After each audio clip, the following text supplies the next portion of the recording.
one of my least favorite questions when teaching agencies any of these principles is, well, who else is doing this? Can you give us 6 examples? Could we call some other agencies who are doing this? And I mean, my answer is, well, what does it?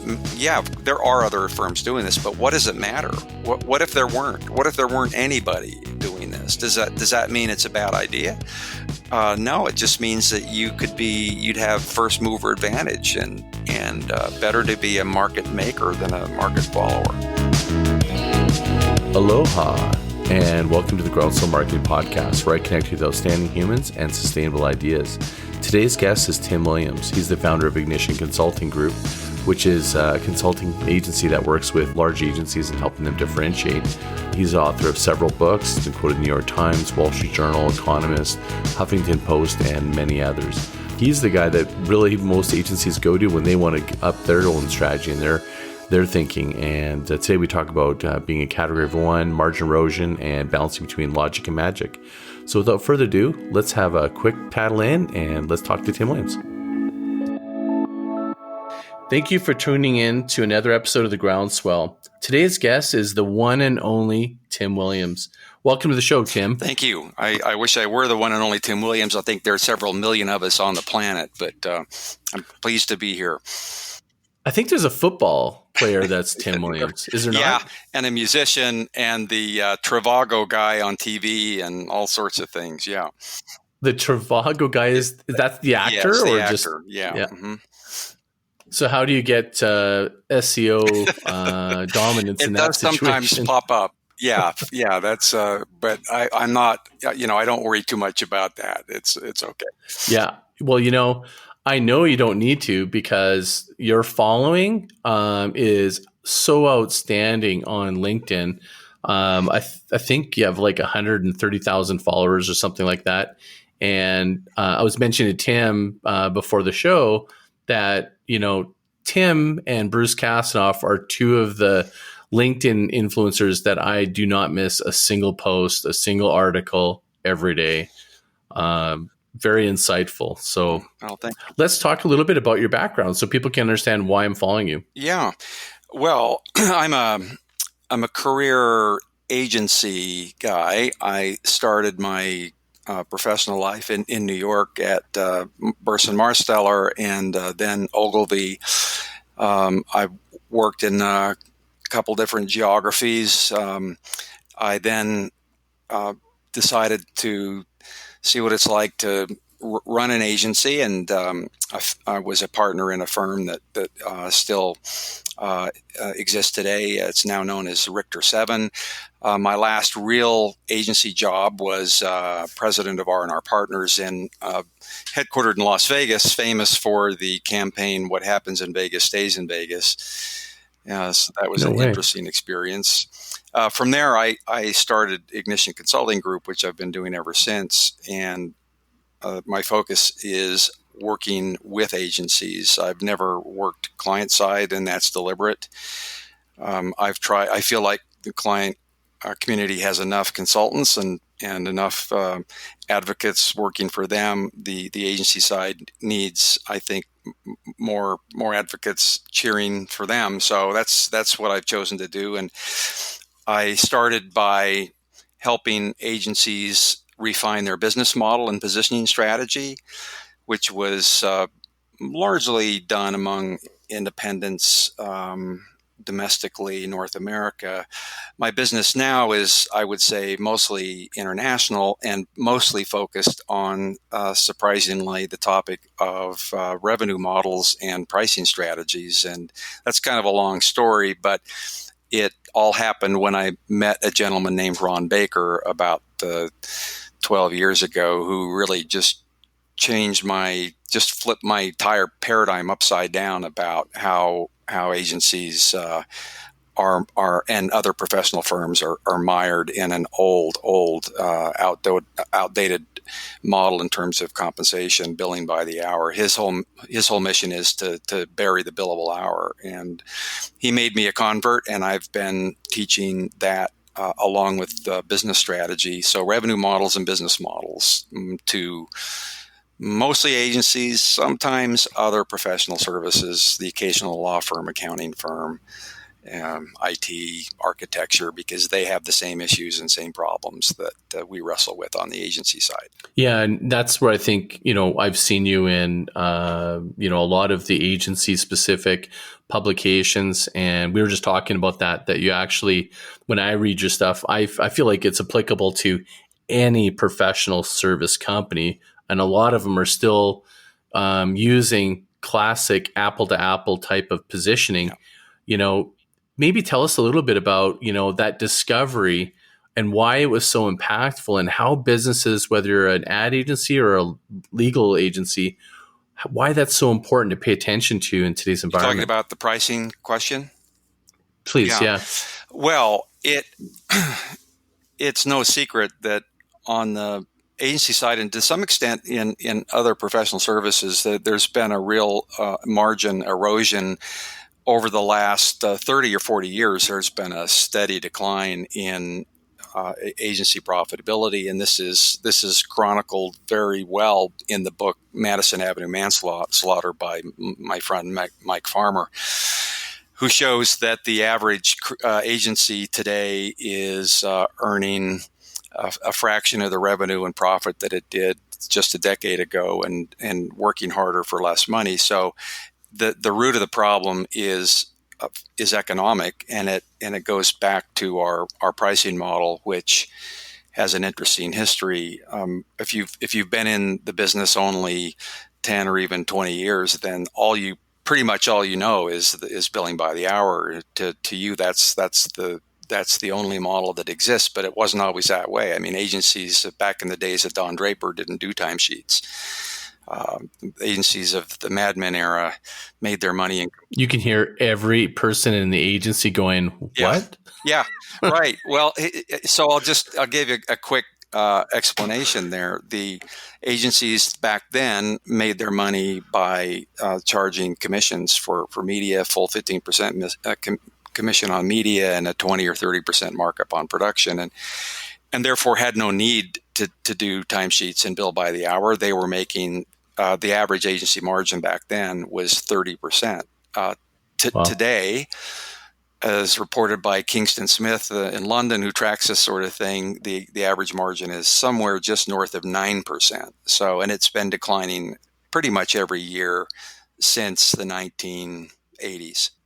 Do you think that's because there's the obsession with cutting costs and displaying your costs, and your customer demanding some insight to your costs so that they can because that's what I feel like the case is with agencies. My experience when I was doing business development, you had to kind of break that down. Like the first question was, what's your hourly, and break it down by department. Sure. And stuff. Yeah. So our answer is we don't have an hourly rate because we don't believe that we sell time. We don't believe that you're buying our activities and our efforts. You're buying outcomes and outputs. You're buying business results. You're buying deliverables and work products. So we don't charge by the hour. We don't think that's a good alignment of economic incentives. So the pressure to disclose costs, that's normal, and that's what professional buyers do. That's what they're trained to do, is to take the discussion down to the lowest common denominator, to ask for your costs and your overhead and all sorts of obnoxious things. So that's their job. But it doesn't mean we have to comply. And if you think about other businesses, I mean, can you imagine you're about to buy a new car, and so you're at the BMW dealership, you see the new 5 Series, you find the model and the color you really like, and you're ready to pull the trigger, but you say, hey, I really like this car, but I'm wondering, can you tell me how many hours did it take BMW to build it? Pretty ridiculous question. Or can you tell me the actual cost? Or, hey, I really like this new iPhone, but can you tell me what it actually cost Apple to build it? And by the way, can you break that down for me? It's just not done. It's generally the buyer does not have visibility into seller's cost. The fact that it seems commonplace in our business is only because we've allowed it to happen. And we've allowed more and more transparency into our costs. And so professional buyers ask more and we give more, and they ask more and we give more.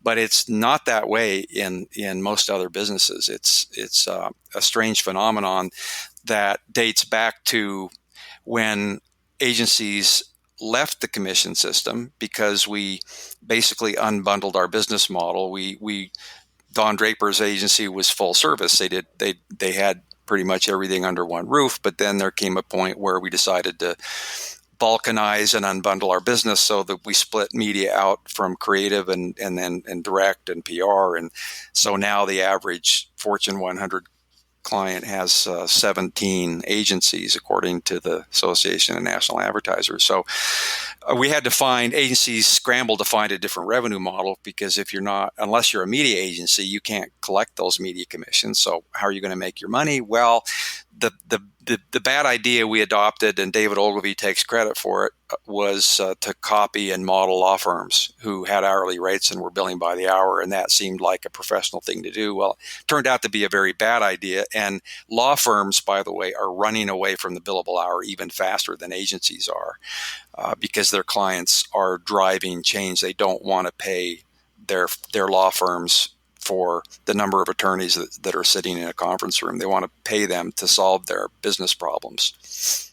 Right. You called it courtroom magic in one of your articles. Oh, yeah. About, was it magic versus logic or something? I can't remember. Yeah. I'm just digging into my repertoire of your stuff you've written. Yeah, that's an important dimension of pricing strategy for professional firms, is this idea that every professional firm is really in two different businesses. We're in the magic business and the logic business. So the magic business is the high value problem solving, innovation, strategic planning, insights business, which clients tend not to do well for themselves. They turn to objective outsiders like us. But we're also in the logic business, which is production, implementation, activation, which is important. It's got to be done well, but it has a lower perceived value with the client community. They look at that kind of work and say, we could probably do that in-house, and a lot of them do. There's a mega trend toward in-housing, as I'm sure you and your audience all know. So agencies make the mistake of bundling those two classes of value together and attaching a blended hourly rate to it. And it turns out to be the worst of both worlds, because then we're undercharging for our high value work and overcharging for our low value work. Interesting. And then you call it the shadow economy with tracking hours, where there's this almost hidden expense that nobody values, but yet you have to bill for it in order to stay afloat. It has to be built into your cost structure. Let's put it that way. And this has been studied in the average professional firm. Somewhere between 15 and 20% of the total time, energy, effort, and revenue of your firm is spent feeding the time beast, supporting this shadow economy. So that's people tracking their time, filling out timesheets, submitting timesheets, the timesheet beating people up for not submitting their timesheets, analyzing the time, reporting data about billability, a strange word if there ever was one, and then transferring hours and writing off hours and all of that nonsense that goes along with the hourly rate system is a huge expense. And the experience that firms have who finally convince themselves that it's costing them money, not making them money, it is a complete sense of liberation and almost an instant lift in their margin. Is in this case, when companies I notice that some agencies and companies try to showcase how efficient they are. They're like, we use these tools and stuff, but they kind of step over the real principle, which is how we're going to be effective. Yeah. Is that the right way to look at this? Or? Totally. I've got colleagues that could talk for hours about what we call the effing debate, efficiency versus effectiveness. Okay, say that again. The effing debate, EFF, okay. Efficiency versus effectiveness, because it's really a misconception to think that clients buy efficiency. Of course, they don't buy efficiency. They buy effectiveness. Yes, it's our job to be as efficient as we can, but that's not what our clients are buying. And ultimately, it's not what we sell. We sell effectiveness. And that's one of the big downsides of billing by the hour, because as you get the better and smarter and faster you become based on your expertise and your years in the school of hard knocks, in the hourly rate system, the less you earn. The faster and better you are, the less you earn, because the less you can charge. So that's just, can you imagine a surgeon charging less as they get better? No, that the exact opposite. They charge more as they get better because they're delivering more expertise. So the concept here is, what we're selling is not effort solving a problem. We're solving the solution. I mean, we're selling the solution itself. Do you think this is, this is going to sound sort of left turn a little bit, but do you think it has a lot to do with mindset? Like if I think of the way you've been describing this, and just follow along with me for a minute, are these businesses, just playing not to lose versus playing to win? In a way, yeah. In a way, it's just looking through the wrong end of the telescope. When you play the if I understand your question correctly, when you play the efficiency game, you've got the wrong paradigm, because your goal then is to get it done faster, cheaper, better, and in some cases that could be valuable on the logic side of the business, but on the magic side, it doesn't. That does not apply. I think that's what we call value led versus cost led, right? Yeah. Yeah, cost led is the unfortunate habit we have of, adding up our expenses, our costs of doing business, our costs of serving the client, and sending the client a bill based on our cost. No other business does that. They do what's called top down pricing. We do bottom up costing. Other businesses start with what's the perceived value to the customer, and then they work their way down to cost. We start with cost, which is exactly the wrong order. So the order is to start with the value you're going to create. Yep. Start with the customer, the value, the perceived value to the customer, a target price, then cost. And that's completely backwards to how most professional firms approach it. They start with cost, and they never get to value. They never step back and even think about what's the perceived value of what we're about to do for this client. Which is the complete opposite of everyone's inclination to do. Yeah. And I think it's because of a fear or a misunderstanding. And even this is a question I have for you, like a legitimate question I have for you, which is, how do you determine value when you don't necessarily know exactly what the outcome is? There's variables that they control, or you don't know, every piece of the component of their business to be able to demonstrate that or know that. How do you present that? Well, there is an extreme version of trying to estimate value or articulate value, which is, I think, part of what you're referring to, which would be an outcome-based agreement, where you agree on KPIs or goals in advance, and say, so if to the extent we achieve these goals, we will affect our compensation. I mean, that's an extreme version of tying your compensation to value, but a very simple way of if you think about how most things are priced, the car you drive, the computer you use, the clothes you're wearing, how were those things all priced? Were they priced by the hour? No. Were you surveyed by Apple as terms of how much you'd pay for a computer? Well, no. What is it? Well, it's the company guessing what you'll pay for a particular product or service. It's pricing professionals at these companies assessing what they think the market will bear in terms of a price. So you pay a fixed price for a product or service. So a very simple form in professional services of value pricing is fixed price for fixed scope.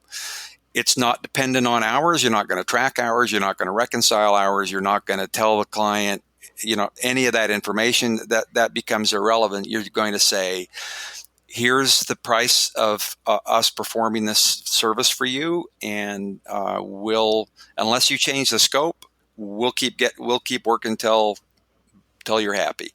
Got it. And I've done that lots, Yeah, I'll fixed bet you price. have. So what about, when you're kind of going, you're not basing it, like sometimes when I've done that, it's been what I think I can do the job profitably for. And I believe, if I'm understanding some of your work, is really understand the value of your work and the outcome of the value that that could bring. So an example being, I had a client recently who had me in for a meeting, and I gave him some ideas, and I know that those ideas are game changing. Yeah, Like, it's 25 years bundled up in a conversation, yeah. and he's kind of going, "Oh, well, I guess we're good." And I'm like, that I could have stretched that out in any other agency situation, and that's a $20,000. If I backpedaled and gave you the Mhm. logic, but I just gave it to you. Yeah. How do you manage that a little bit? Well, there's I've got lots of great stories that illustrate that point, and it really underscores again the misalignment of incentives, because the goal is to solve the problem. The goal isn't to spend a long time solving the problem. So the agency and the client have different incentives, don't they? Hmm. There's a great true story about Jay Chiat, founder of Chiat Day, and his legendary creative director Lee Clow. That they have a client at out to lunch, a new client, and Lee Clow is talking to the client about their business, but Jay takes out a paper napkin and a pen out of his pocket, and he tunes out of the conversation, and he starts scribbling these notes during this lunch meeting, and which was kind of strange. And after the meeting, Lee and Jay are in the car driving back to the agency, and Lee turns to Jay and says, "So Jay, what's the deal? Here's this new prospect, and you're writing these notes on a napkin." And Jay said, "Well, as we were talking, I had the idea pop into my head that I think is going to transform this company's business, and I didn't want to lose the thought. I wanted to just get it down on paper." And Lee said, "Well, perfect. There we were. He was right across the table. Why don't you tell him the idea?" And Jay said, "Are you crazy? We have to go back to the agency and log a couple hundred hours on timesheets to get the true value of this idea." And the sad part about this true story is that Jay Chiat was right, wasn't he?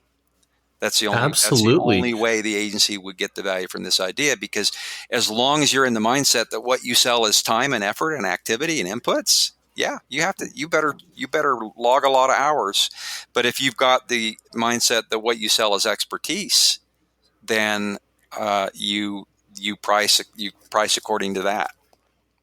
Okay, so I've actually done this very same exercise where in one situation I did just as described before, I gave the idea. And in another instance, I had the exact same idea in that moment. I withheld it Mm-hmm. and gave it later, and it was valued much Yeah. more. How do you prepare the client when you to just go, just because I said it immediately doesn't give it less value? Mm-hmm. Well, you're actually bringing up an important part of pricing psychology, and that's part of what we teach in our pricing courses is pricing psychology. You're better off doing what you did, and it's not like you're not doing anything unethical. It's just that the client will value the idea more if you come back and present it later, because it looks too easy, right? If you just have it off the top of your head, it Mm-hmm. looks too easy. It's a principle of behavioral economics that buyers of all sorts want to feel like it took a little effort, even if it wasn't hours and hours. It just you come back later and give the exact same idea, it will be valued higher. This is along the lines of the principle that a service is always more valuable before it's delivered. You should never quote a price on the spot. You should always come back and think about price. Never give one right when asked. So the same dynamics apply in that situation. Interesting.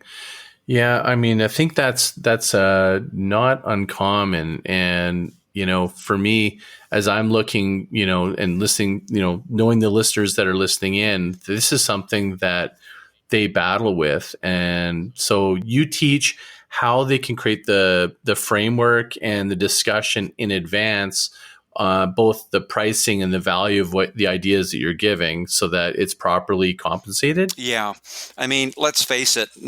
In workshops, I ask the question very often: how many of you here have ever read a book on pricing? and usually not a single hand goes up. And that would have been my answer 12 years ago. I'd never read a book on pricing either. Now my bookshelves are full of them, because in our business we've never learned it. We've never been taught pricing. We have confused accounting and cost accounting with pricing, and they're completely different things. If you look at client organizations, they have a chief financial officer, but they also have a chief pricing officer. They have an accounting department and a finance department. They also have a pricing department, but they are separate, staffed by different people with different skill sets, because costing and cost accounting is more of a science. Pricing is an art. Pricing is a strategic judgment, and it's something that most professional firms have never institutionalized as a core competency. They think pricing is the same thing as finance and accounting. So what are some strategies? So let's assume we've got that down where we've got the positioning right. We've got that. There must be some strategies that you can then create exponential value. And one of them that I saw, and I made sure I wrote this down, that I freaking loved, you called it the principle of variance reduction. Can you talk about that? Well, it's just this idea of reducing your client's risk.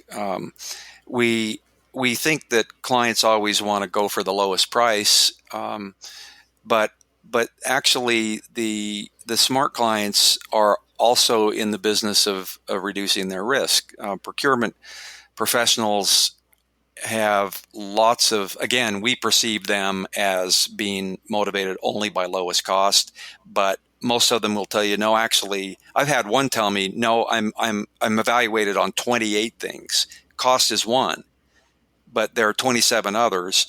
That's an extreme example, but there are generally four different things a procurement professional wants to focus on. And they are value, price, cost, and risk. And these are all different things. So they want the lowest, they want the best price, meaning the lowest cost for the value, but they also are actively looking at, well, wait a minute, to what extent is this going to either increase or decrease our risk? If this is an experienced firm with lots of expertise, that reduces our risk, even though they're the most expensive. So they're the most expensive, but they're going to do the best job of mitigating risk. We're going to hire them anyway. So that's where the Peter Drucker famous quote, all profits are derived from risk. All profit derived from risk. One of my favorite quotes. I mean, basically, it boils down to this. If you want to make more money, take more risk. That's how it works. Is that inversely related? Inversely related. So would one of those examples be like if I gave a 100% guarantee of my work? Or yeah. Sure. I mean, that's pretty valuable, right? I will put 100% of my compensation at risk based on achieving some kind of a marketplace result. So therefore you can charge a premium price versus, no, I want to cover all my costs. And this is where agencies really are, have misunderstood the dynamics of risk management, because think about how you save for retirement.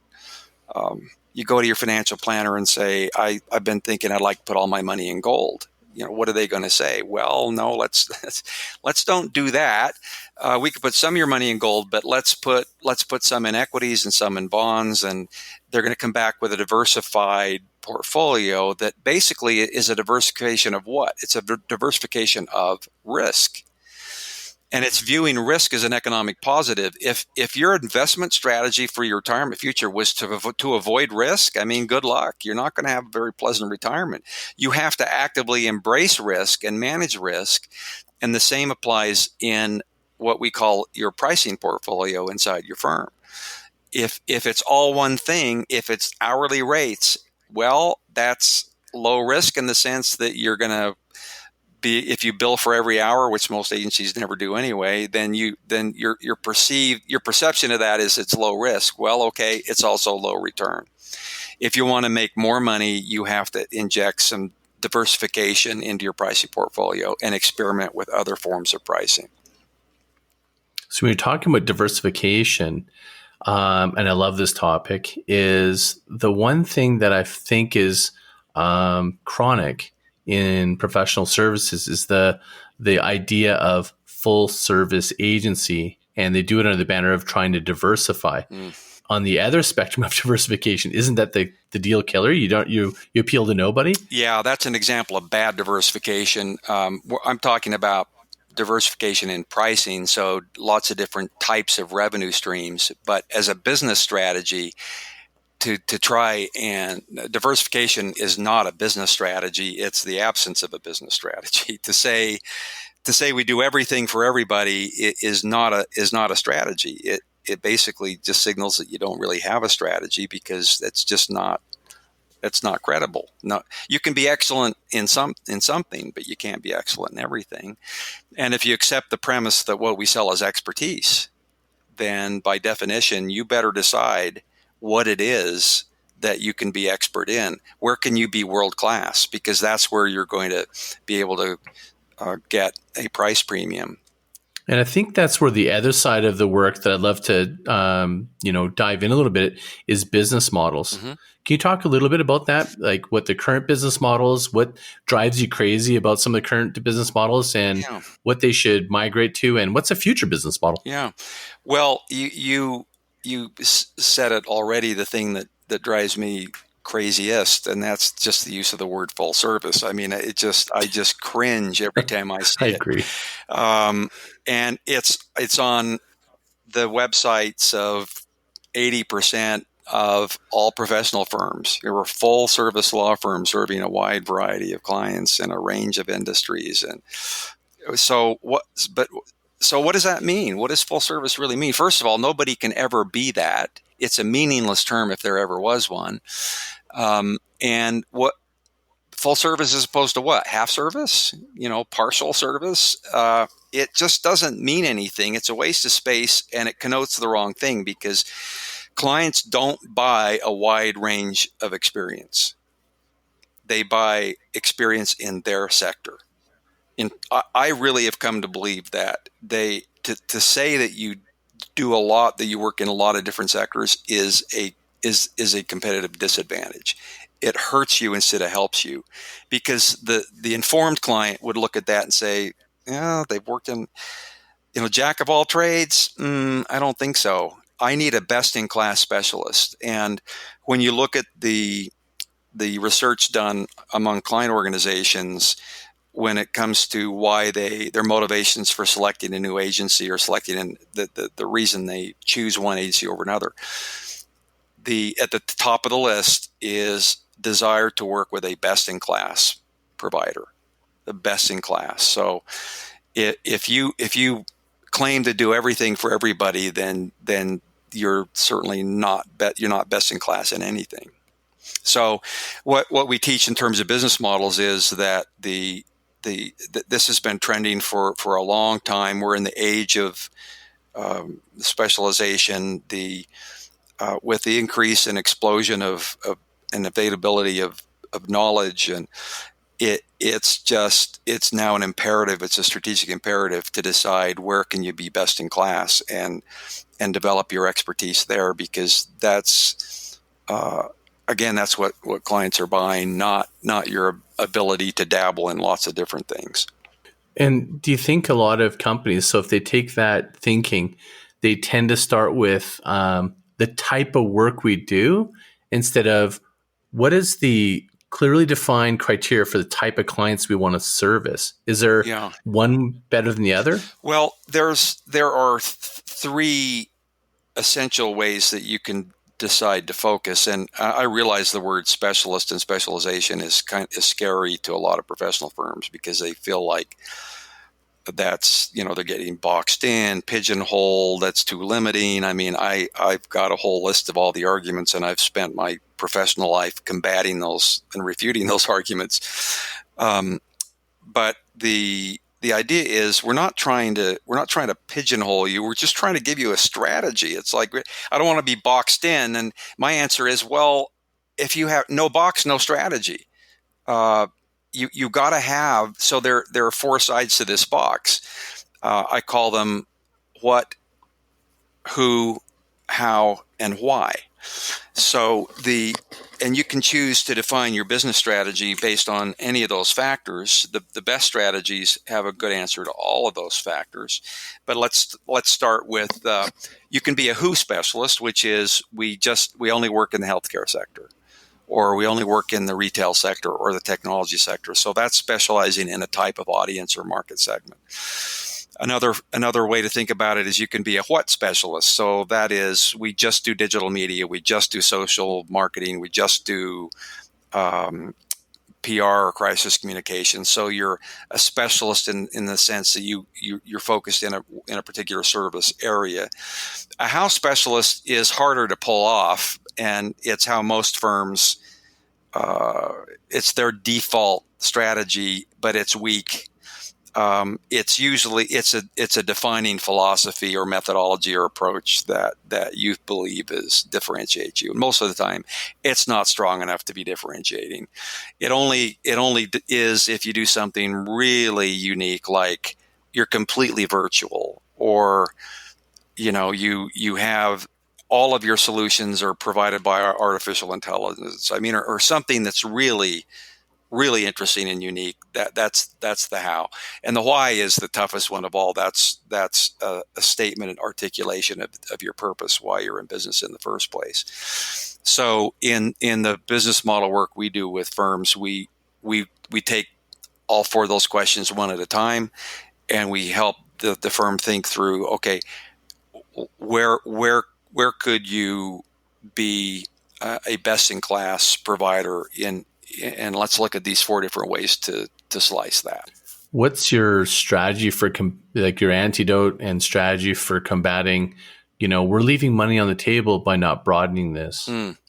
Wow. That's, again, it's counterintuitive, isn't it? Because you feel like the more doors we leave open, the more business we're going to get. But again, it just goes back to a misperception of what we're selling in the first place.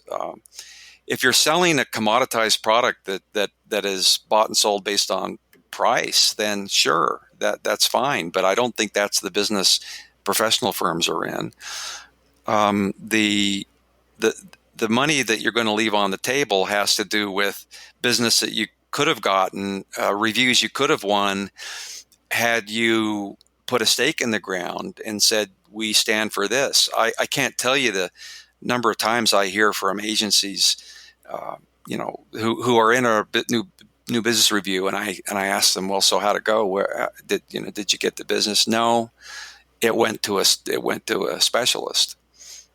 It just happens more and more. So, I actually think that specializing, and it sounds like we're saying the same thing, is the new big, because now the market is so much, but the market potential for an agency or professional services can be so much bigger than it used to be. Yeah. On one hand, and on the other, you mentioned something at the beginning of this podcast, which is in insourcing in-house work being an actual direct competitor to an agency, a professional service company. And I think that's across the board, like you have an accounting firm and in-house accounting. Yeah. What do you see as being the demise of agency? Like if they don't change the way that they operate? Because I remember back in the day when, for example, media buying, you couldn't really insource that. You had to have a certain skill set and all the connections of a media buyer working with an agency. But now you can go on Facebook and do a media test, A/B split, like all that stuff. And it's just continuing to decimate. And you look at some of these online platforms for creative. And if you have a great creative brief, you can put it out to a bunch of designers. And a lot of designers just cringe at that. But the reality is, you got a good brief, you can get it delivered. Yeah. How do agencies compete against this new world? It's an excellent question.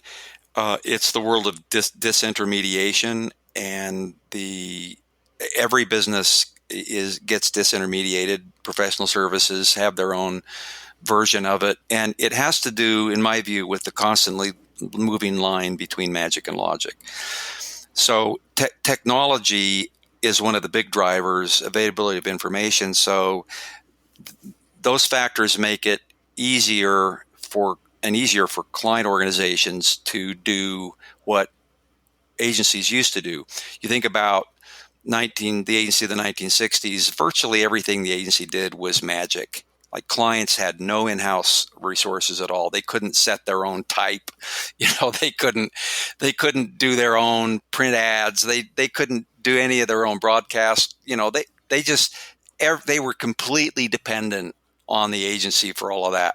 And as technology and information availability increased over time, and this has been happening, ever since the dawn of humanity, then the agency has to realize that, okay, there is a chunk of what we do that's logic, and we're not going to make our margins on that. We've got to do that very at as low a cost as we can, because otherwise our clients are going to do it themselves, or we'll just decide to get out of that business altogether, which some agencies have. Because what's happened is that today, my pseudoscientific research would say that the average agency, about somewhere around 80% of their revenue is from logic, not magic. It's from the low value work that has such intense price pressures on it. And so as a result of that, agencies really struggle to make money, because they're trying to make margins on things that by definition are so price sensitive that you can barely make a margin. And the magic work, they have underpriced, not priced at all, or given away. The countless new business presentations in which the idea is given for free at the beginning of the relationship, that right there is at the heart of our economic woes as an industry. There's a good visual that you can keep in mind that describes this phenomenon. It's called the smile curve. So imagine a line drawing of a smile. At the tips of the smile, the high ends of the smile, are the high value magic work, the insights and strategy and concepts. And then on the back end, that's on the front end. On the back end of the smile, the high value work are analytics and optimization and things that we do toward the end of a project or an engagement. In the trough of the smile is the logic, is the production implementation work.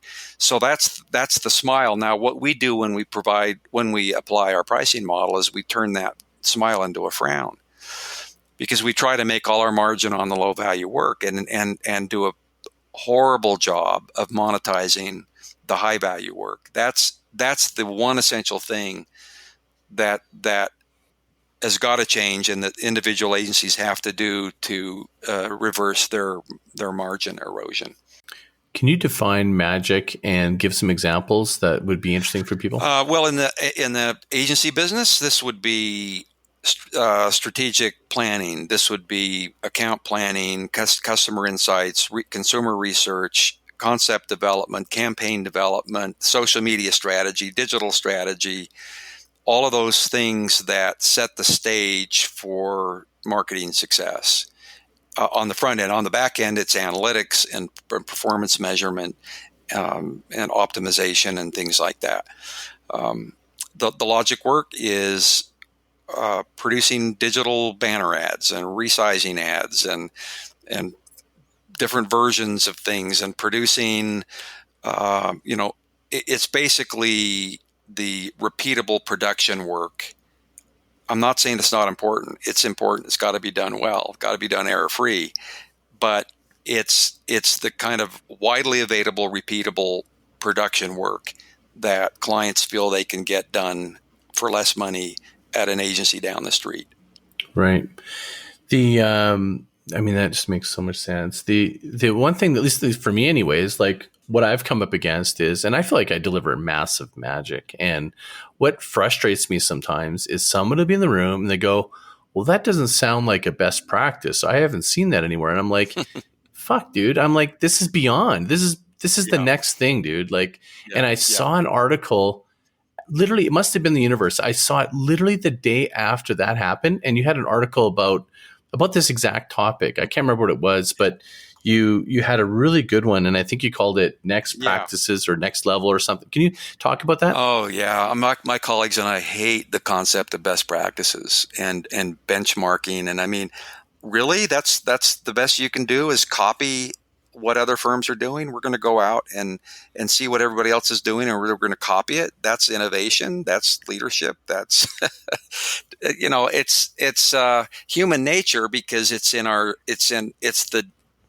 there are anthropologists who would argue that it is the deepest habit and behavior we have as humans is to copy. But that instinct does not serve us well in business. So yeah, we hate the idea of best practices. We like next practices. We like what you're describing. One of my least favorite questions when teaching agencies any of these principles is, well, who else is doing this? Can you give us 6 examples? Could we call some other agencies who are doing this? And I mean, my answer is, well, what is it? Yeah, there are other firms doing this, but what does it matter? What if there weren't? What if there weren't anybody doing this? Does that mean it's a bad idea? No, it just means that you'd have first mover advantage, and better to be a market maker than a market follower. I feel like what you just described there is this mindset of playing not to lose versus playing to win. That's right. It's pervasive. Yeah. It's there's a great book by an author named Peter Block called The Answer to How is Yes. That's the title of the book. And his whole premise is that in business, in life in general, we get all these how questions. Well, how do you do that? Who else is doing it? And his answer is, the answer to those questions is yes. Like, what does it matter if nobody else is doing it? And it's a good idea. You should do it. You should do it. You shouldn't have to wait for the fact that somebody else has already done it. What do you think about the future of agency and marketing with AI? I'm both excited and disturbed by it. I'm a big supporter and advocate, because I think, please explain. Well, it just makes so much sense, doesn't it? That you've got these mundane, repeatable tasks that machine learning can do better than humans. So great, let's do it. Good luck billing that by the hour. You're going to bill by the nanosecond now. You have to. This is going to force, and already is forcing, professional firms to step up and realize, we're selling the solution to a problem here. It's a high value thing. It was done by a machine and it took a nanosecond, but the bill is $50,000. Mm-hmm.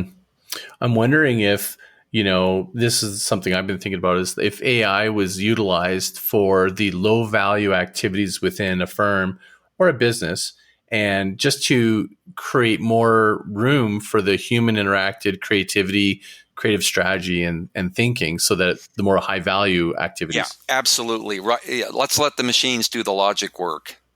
That's fantastic. Why not? Let's automate everything that can be automated, and that will allow us to do what we do best, and that's creative problem solving. But boy, that's very disruptive to the economic model of most firms who make the bulk of their money doing logic work and have not learned how to charge for magic. Just in business overall, you've seen the rise of these subscription models. Not necessarily agency. I mean, the retainer, I guess that was what it was. And I'm curious what you think of that. I'm a big fan. There's a school of thought that believes that a small group of economists that believes that we're moving squarely to a subscription economy where you subscribe to Netflix, but in the future you'll subscribe to your refrigerator. That everything we buy is going to be sold on.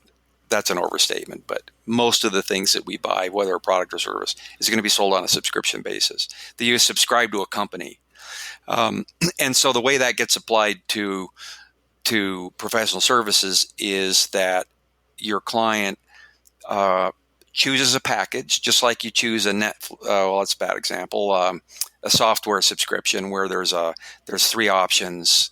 There's the basic and the premium and the enterprise. So you select the one that best meets your needs, and then you pay a monthly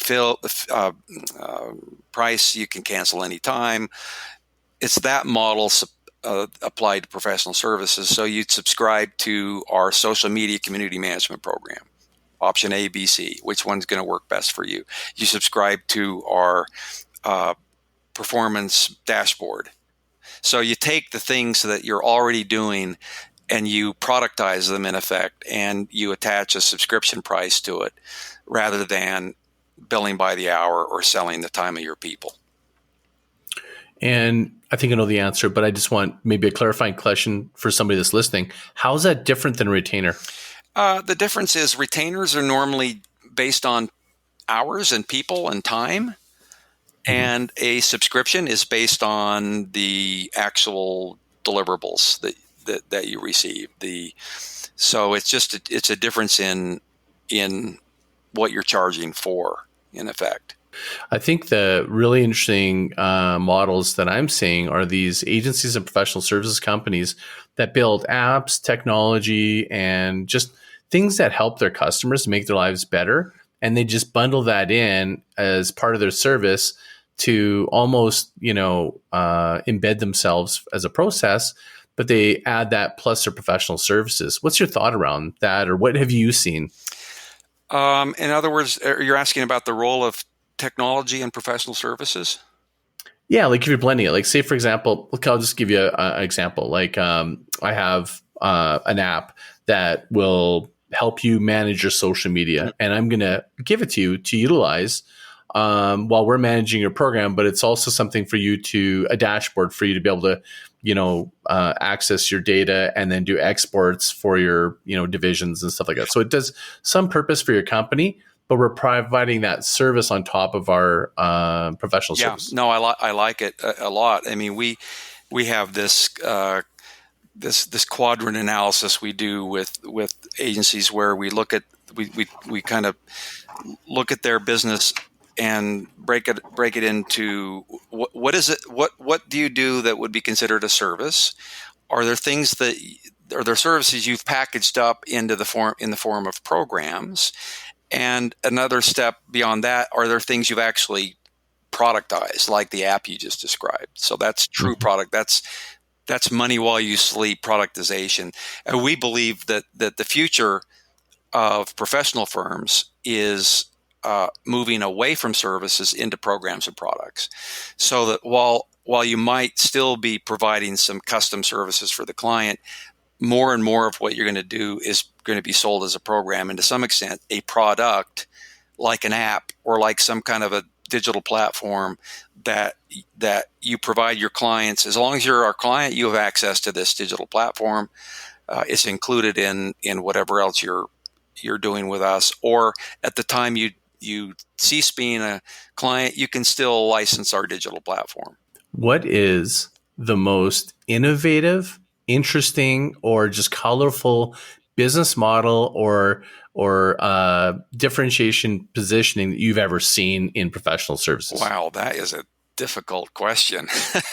I mean, because you see all these businesses, you must see somebody going, "Oh man, that is really clever." Yeah. Like, do you have like an example of, or maybe it's a category that very few people doing that are just like, "Man, this is really next level." Yeah. A lot of them are just these courageous decisions to say, we're just going to focus. We realize that, so I'll give you an example of a firm that I met that was working kind of broadly in the energy sector and decided that actually they were only going to work on sustainable energy and only green energy. And I mean, they just kept narrowing it down more and more. And the counterintuitive result was that they actually grew their business by narrowing their focus. I mean, it's shrink, what we call shrink to grow. When you narrow your focus and put a stake in the ground to claim expertise, then all of a sudden you're getting the attention of much bigger, better clients. So, I mean, that's an interesting example. There are examples in all of those brand boundaries that I just described a few minutes ago you take an agency that it's a consulting firm that I met that only charges by subscription. I mean, the only way you can work with this firm is by subscription. That's the only option. So that fascinates me. That I admire. So that's an example of a how. Um, and lots of examples of we only do this one thing, this one service, but we're best in class. The question to ask is not just what are the things that you can do better than other firms, but where can you be the only firm that does it? Like literally Oh, there's the question. the So say that only firm again. that This does it. is getting to the heart of it. Well, I mean that's the ultimate positioning strategy is to be in a category of one. Um, you're literally the only provider, and obviously you've got to make sure that it's a relevant offering. You got to live at the intersection of relevance and differentiation. I mean, it's possible to be wildly different but not relevant. You've got to have an offering that's of value, but your goal, we feel like your goal should always be to be pushing right against up against that boundary of we're the only ones that do this, or we're just one of a few firms that do this. The last question I have for you is about trust. Now, in my view, is right now a lot of people talk about it that it's the currency is attention and data. I believe it's trust, and I think that's for whether it's customers or you're an agency, professional services. And in fact, I was on Sean Callagay's podcast that's going to be coming out. He had interviewed Bill Gross, and he had asked him, what is the biggest problem that you see that needs to be solved? And he said it was trust. Like fake. And he asked the same question to Tony Blair, the prime minister, and he said fake news, which is essentially the same thing.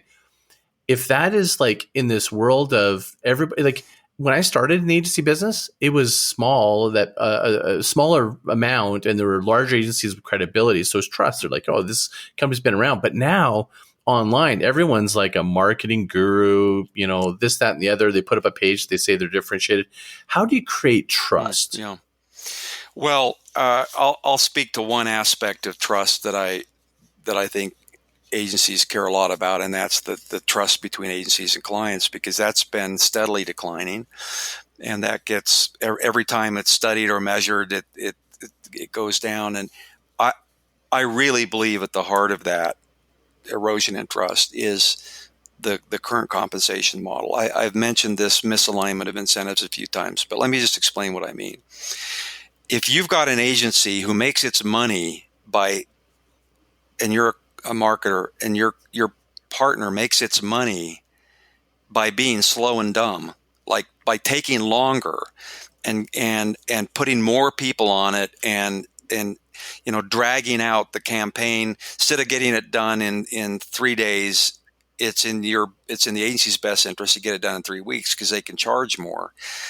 I mean, just think of all the mistrust that spawns. Whereas if you're being compensated based on even fixed scope for a fixed price for fixed scope, like, yeah, your incentive would be to get it done as fast as you can, because then you're done and you can move on to other work.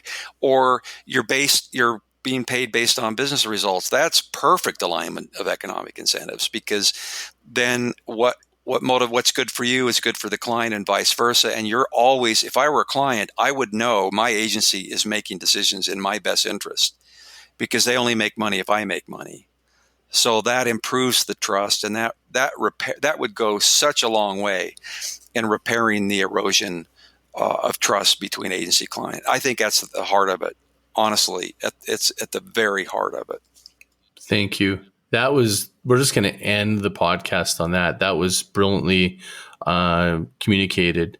Tim, Great. Thank you. If you could share with us where people can follow you, and just let them know where they can, get more of your information if you need it. Oh, great. Thanks. The website is ignitiongroup.com.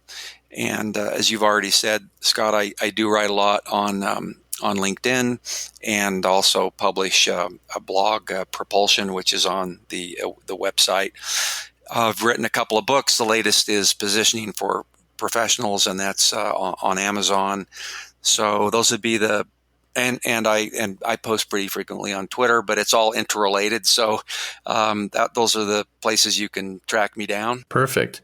Well, Thank you so much for being on the show, Tim. This was an incredibly information-rich, packed episode. Thanks so much for joining and taking my invitation. I appreciate it, Scott. Thank you. Awesome. Well, thanks everyone for tuning in to another episode of the Groundswell Marketing Podcast. As usual, you want to get a hold of me, Scott at groundswell.marketing. Please leave some reviews and comments. Tell us what you like. Tell us what you think. I'd like to hear more from you. So until next time, mahalo.